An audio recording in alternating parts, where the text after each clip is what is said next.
10 വർഷമായിട്ട് കപ്പടിക്കാതെ കേരള ബ്ലാസ്റ്റേഴ്സ് നമ്മളിപ്പോഴും സപ്പോർട്ട് ചെയ്യുന്നെങ്കിൽ കോമ്പൻസ് തുടങ്ങിയിട്ടേ നമ്മൾ പയ്യെ കയറും.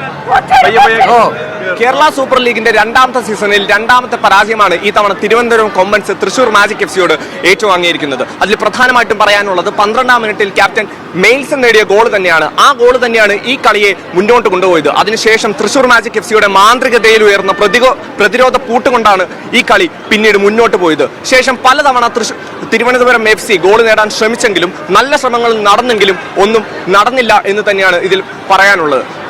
ഇന്ന് കനത്ത മഴയായിരുന്നെങ്കിലും ആ മഴയത്തും ആരാധകർ വന്നു. ആ ആരാധകരിൽ നിന്നും ഒരു നിരാശയാണ് ഈ തവണ തിരുവനന്തപുരം കൊമ്പൻസ് നേടിയത്. ആ ഒരു നിരാശ ഇവിടെ ആരാധകരുടെ മുഖത്ത് തന്നെ നമുക്ക് കാണാം. എന്ത് തോന്നുന്നു? എന്താ പറയുന്നത്, നല്ലൊരു തീപ്പാറും പോരാട്ടം കാണുമെന്ന് വെച്ചാൽ, പക്ഷേ ഈ മഴ നമുക്കെന്തോ ഒരു കളി കാണാൻ ഒരു സുഖമില്ലായിരുന്നു. പക്ഷെ തോൽവി സമ്മതിച്ചു. രണ്ട് ടീമിൽ നിന്നും നല്ലൊരു അറ്റാക്ക് കണ്ടിട്ടില്ല ഞങ്ങൾ.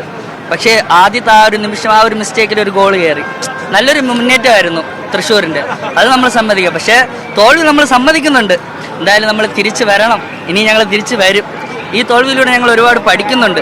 ഞങ്ങൾ ഇനിയും പഠിച്ച് ഞങ്ങൾ മുന്നോട്ട് വരും. ഞങ്ങൾ കഴിഞ്ഞ സീസണിൽ തിരുവനന്തപുരം എഫ് സി 2 തവണയും ഈ പറയുന്ന തൃശൂർ മാജിക് എഫ് സിയെ തോൽപ്പിച്ചു. പക്ഷേ ഈ തവണ സ്വന്തം തട്ടകത്തിൽ വന്ന് തൃശൂർ മാജിക് എഫ് സി ഇവരുടെ കൊമ്പ് താഴ്ത്തി എന്ന് തോന്നുന്നുണ്ടോ? അതല്ല, നമ്മളെ കളിക്കാരുടെ ബോഡി ഷേപ്പ് കാണുമ്പോൾ തന്നെ എന്തോ ഒരു ഇതില്ല അവരുടെ കളിയിൽ. അതാ, എന്തായാലും നമ്മൾ തിരിച്ചു വരും. നിരാശയാണോ?